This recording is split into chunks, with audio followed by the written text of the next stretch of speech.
Can technology help the conveyancing process? Today, I'm joined by Chris Barry, who is a director at Thomas Legal, a conveyancing firm from the Cotswolds and London. Chris, thanks for joining me today. Thank you.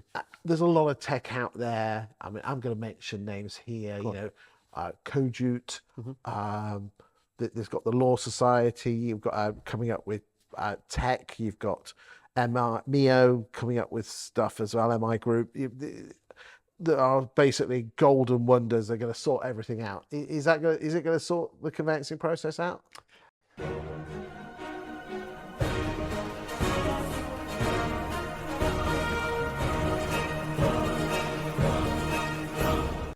There is definitely technology that will help the process. There are small areas of the process that can be automated. I think AI will help tremendously. There are lots of areas of AI that can help you read documents, pre-populate information. The automation in terms of inquiries coming into the firm and going out of the firm, that can help for sure. I think some of the issues with these prop tech firms is that they've gone about and set about raising money through data-driven analytics and projections that would see them take over the world. And whilst the theory might play out, I don't think what they've considered is how they can tackle the conveyancing part of the process. So to me, from what I've seen, having looked at some of these firms and they presented to me, is that they've automated with, say, Repit, for example. So by doing that, with a CRM for estate agencies, you've managed to get a mass pool and audience of estate agents and their clients. Great. That tackles some part of the market. The same with mortgage brokers.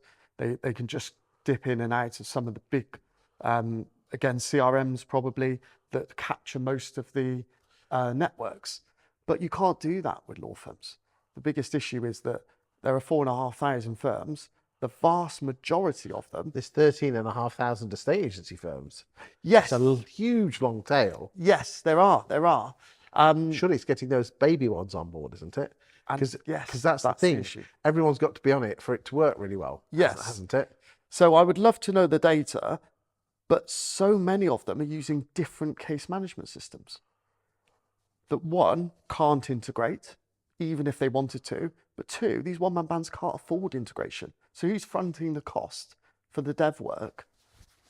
It's not going to be Cojute. That's an enormous amount of money to integrate with 3,000 conveyancing firms who haven't got the money to invest in their own dev time.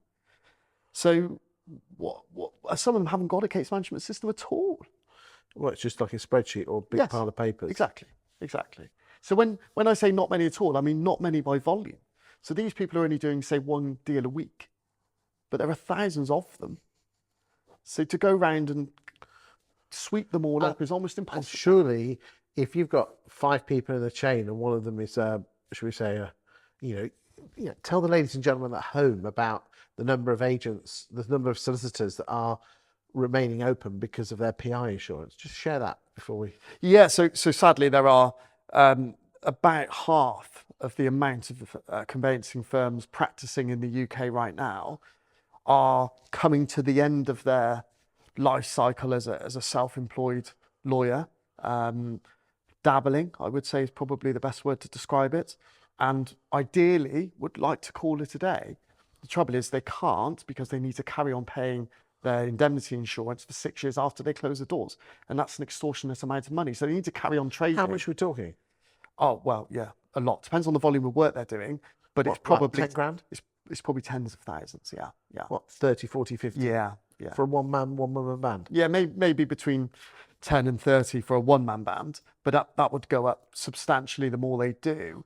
And really what they would like is to be swallowed up by a bigger firm. But people aren't buying firms. That's what I say, are people buying at the moment? No, and mainly because they can't demonstrate profitability. So they're really working to break even. So they'll basically keep walking until they die then? Correct. Yeah, we're seeing that a lot.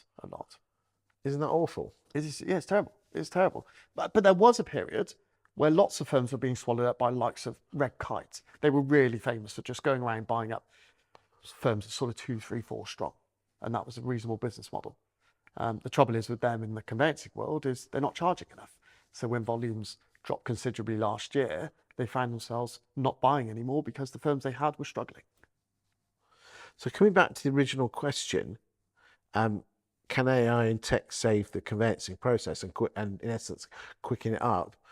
You need everyone on board, otherwise there's no point in having all this fancy AI. And that is exactly the answer. You need everyone on board. And if you capture 40, 50, 60% of the market, I don't think it works. if you agree with Chris Barry or disagree, then put your comments in the comment section, either on YouTube or underneath the social media post. Chris, thanks for your time today. Thanks for having me.